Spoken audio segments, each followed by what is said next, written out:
So while South Africa marks Freedom Day, it's perhaps appropriate to have a look at the notion of freedom on the African continent. On the 6th of March each year, Ghana celebrates its independence, and in a landmark speech on the eve of independence from Britain 65 years ago, Kwame Nkrumah said, "Our independence is meaningless unless it is linked up with the total liberation of the African continent." And as South Africa marks its Freedom Day, we speak now on the significance of these prophetic words all those years ago by Kwame Nkrumah. We speak to Professor Simphiwe Sesanti of the University of Cape Town. Thank you very much, Prof, for availing yourself this afternoon. What does today, on the 27th of April in 2022, liberation look like for the continent? Thank you very much. Just to quickly say that I'm with the UWC, University of the Western Cape, not the University of Cape Town.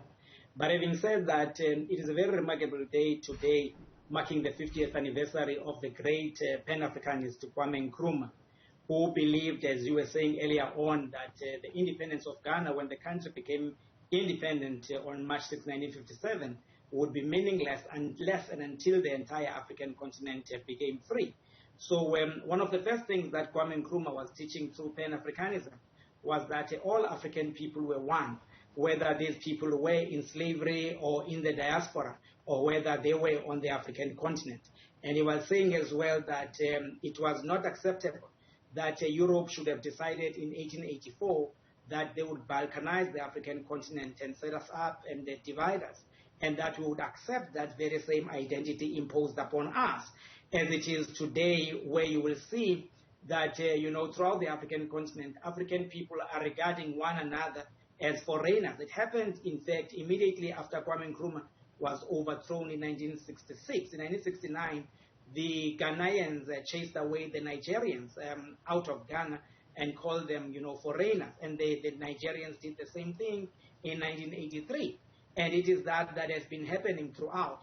So therefore, when we do that as African people, we are playing into the hands of those who sought to impose the divide and rule exercise on us, instead of us as African people coming to one another's aid, especially during the worst of times. But Kwame Nkrumah did not give this a lip service. He was practical about it. Immediately that Ghana became independent in 1957, 1958, he called the All African People's Conference, where leaders of the liberation movement, met in Ghana. And there Kwame Nkrumah established a base so that African freedom fighters would launch a platform to assault imperialism and colonialism throughout, so that ultimately the African people would then not simply gain political independence, where you simply have a flag independence and a national anthem independence, but a kind of freedom that would lead us to having economic freedom. But that kind of freedom has never been gained by the African people, except for a few of those who are elite amongst us. And it is for this reason, therefore, that African people cannot tolerate one another, because what the imperialists did was to withhold economic independence and gave an appearance of a freedom. And it is for this reason then that African people are on one another's throat, killing one another and calling one another foreign nationals, as we see happening in South Africa today. And so therefore it means that the struggle of Pan-Africanism has taken one step ahead, but two steps backward, as Kwame Nkrumah, had foretold, in the absence of genuine both political, economic and cultural independence. And in fact, cultural independence... Professor Sesanti, please, if you'd allow me to join you there. You spoke of something stopping African people from coming together or to one another's aid. What do you perceive that is? I recently met a lady from Malawi who outright rejected that notion, right? That, yes, we talk of imperialists, yes, we do talk and recognize the significance and the impact to date, that not only colonialism but apartheid has had on South Africa in particular. However, it is time now that we look within. Is that a fair assessment? Fair and unfair. What is missed there is the historical reality. Because when the Africans were on the verge of independence throughout the African continent, what they've always sought to do was to destroy and undermine genuine independence and African leaders. And so they killed Patrice Lumumba in the Congo. And here the Western powers who pretend to be democratic were behind the overthrow of Kwame Nkrumah, who was genuinely committed to the independence of the African people. And they liquidated and killed Patrice Lumumba, literally killed him, and put his body into acid, where they wanted to annihilate not only him physically, but also his body. And so through their Eurocentric pro-Western media, they then, spread the falsehood and undermined all the efforts of the Pan-Africans, so that therefore it is false. It is true that as African people, we should be critical of our own selves.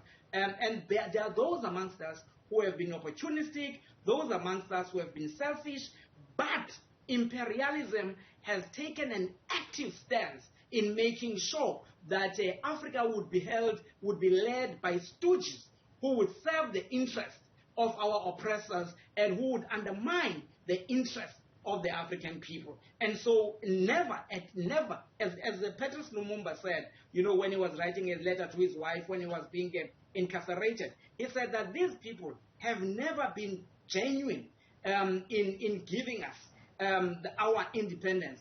They gave with one hand and took away with another, so that African people would think that there is something so inherently wrong with them, they are not able to manage and to advance their interests. Whereas, they've been actively involved in making sure that we do not advance. As we celebrate Freedom Day today, we're also marking the day when Kwame Nkrumah transitioned to the next realm. You speak of his genuine commitment to the independence of his people.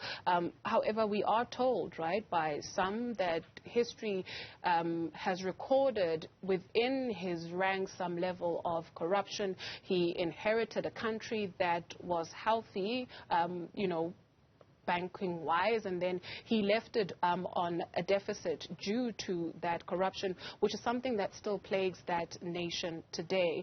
This is not,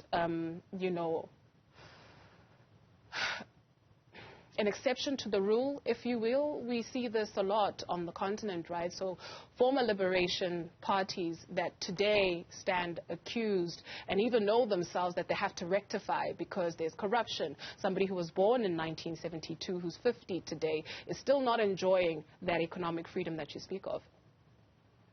Thank you very much for that question. We would need to scrutinize history, and particularly with particular reference to Ghana. Let us quickly admit that there is no question about it, that those who were in the convention for People's Party, Nkrumah's party, there were many inside that party who were corrupt, the elite, who accumulated wealth for their own selfish interests. So the African people in that sense have been complicit in the denial and advancement of the liberation struggle. Fair. But let us proceed beyond that. When we study the history of Ghana, we see that those who were in charge, the British that is, deliberately withheld empowering education from the African people and made sure that once the Europeans had left, African people would again be compelled to look up to the European powers. They've done that throughout the African continent. Go and study the history of Mozambique and you will find the same, that the kind of education that was given to the African people was that which would simply enable them to be the servants. But when they withdraw, Africans again, it is the same when you study the history of Guinea, throughout the African continent, when you guys study the history of the DRC, they did that. So therefore, what has then happened is that as a consequence of that inferior education that we also were given in the south of Africa, it would be ensured that the African people would not be able to do what is necessary. So therefore, you'd have that so-called political independence, which also is not realistic in the absence of economic independence. And in that sense, therefore, it is for this reason that we find ourselves where we are. So, no denial, corruption has been there, but equally, what the imperialists foresaw was that our liberation would be inevitable, but they would deny us the kind of education that would enable us to make real our sought for kind of freedom and independence. on this issue of black-on-black violence, like you rightfully mentioned, we did see this, in history not so long ago between Nigerians and Ghanaians with Ghana Must Go. Here we see it playing itself out in South Africa. I was speaking to a colleague yesterday who happens to come from Zimbabwe. She is genuinely afraid for her life. She relayed how when she gets into an Uber, she's even afraid sometimes to speak because what if they pick up that she doesn't know the local language? So she fears for her life on this continent that we call home. So for you and I that can do something about it, right, outside of whatever it is, whether the titles or whether the workspaces, just on an everyday human level or aspect, what then do we do to make somebody feel safe, not just in South Africa, if I go to Ghana, if my nieces go to Libya, that we are all safe because we are pushing the same agenda, if you will? Thank you very much. You're absolutely correct. It is a painful tragedy. It is a painful tragedy that we are going through what we are going through. But I, as an academic, to begin with, have got a huge responsibility. And this was the point that was made by the great Mwalimu Julius Nyerere, that those of us who are academics have a responsibility to fulfill the vision and the dream that was articulated out of frustration by the Rhodes Must Fall movement and the Peace Must Fall movement for a decolonized and Afrocentric education that is necessary to promote Pan-African consciousness amongst the African people. But we shall not be able to do that unless we emphatically, highlight the point that, again, those who continue to hold the economic means of production and power in this country are also directly and actively involved in antagonizing the African people. It is them that are taking the people who are desperate from Zimbabwe, Mozambique, and elsewhere. They give them and pay them peanuts so that they can exploit them. But at the same time, push away those who are South Africans, so that the South Africans who are here would then have resentment, towards. And so this is not clearly articulated in this country, and we simply focus, and some of our leaders in the government are also, playing to the gallery and saying that, and I'm not saying that those of our brothers and sisters, who, by the way, are not foreign nationals, because no African can be a foreigner in Africa, who are perpetuating criminal activity in this country. Those who perpetuate and carry out criminal activity should be punished. But it cannot be that our African people, our brothers and sisters, are going to be hunted like animals, in the townships and forced to produce IDs so as to prove whether they are South Africans or not, and that type of a thing. And let me hasten to say that this is not uniquely South African. I was shocked, and I never thought it would happen. But I saw it for the first time happening in Ghana, in Kenya, a country I had visited in 1990. And I thought that this was happening there. It happened in the 1960s, which resulted in what people being killed in Sharpeville. Never had I dreamt that I would see it being unfolded or unfolding in South Africa. And so, we need to as Pan-Africanists, and especially Pan-Africanist academics, in platforms such as this, but especially in platforms where we speak our own indigenous African languages, and give out the message to our people that our ancestors taught us that it is especially at those moments when we are vulnerable, when we have nothing, that we must find one another, protect one another, but equally educate our brothers and sisters who are from outside the borders of South Africa, that they should not, because some of them allow themselves to be used and to be hostile towards South Africans. This does not only happen in such such low-level paying jobs. It also happens in institutions of higher learning, where academics from other African countries would be taken, and those from this country would be barred. And so we allow ourselves as African people to be antagonized by the people who seek, because for as long as African people continue to be at one another's throat, then we will forever be enemies. And as you say, I recall recently when I went to Tanzania, the brothers and sisters were asking, why, but South Africans, are you doing this to your own people? When we were in Ghana some time ago, our brothers and sisters were asking, it means, therefore, that if, God forbid, we were to be in a deep crisis in this country, certainly and inevitably, our brothers and sisters who are in Zimbabwe, Mozambique, and everywhere else would seek to reciprocate and do to us what we are doing to them. And so that, is not healthy. We need, as African people, to have a high level of Pan-African consciousness.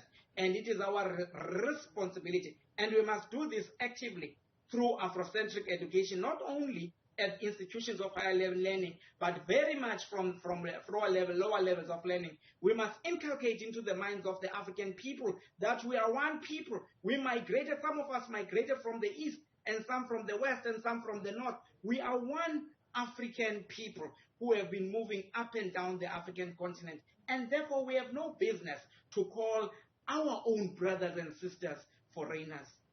It is illogical. It is nonsense. Professor Simphiwe Sesanti of the University of the Western Cape.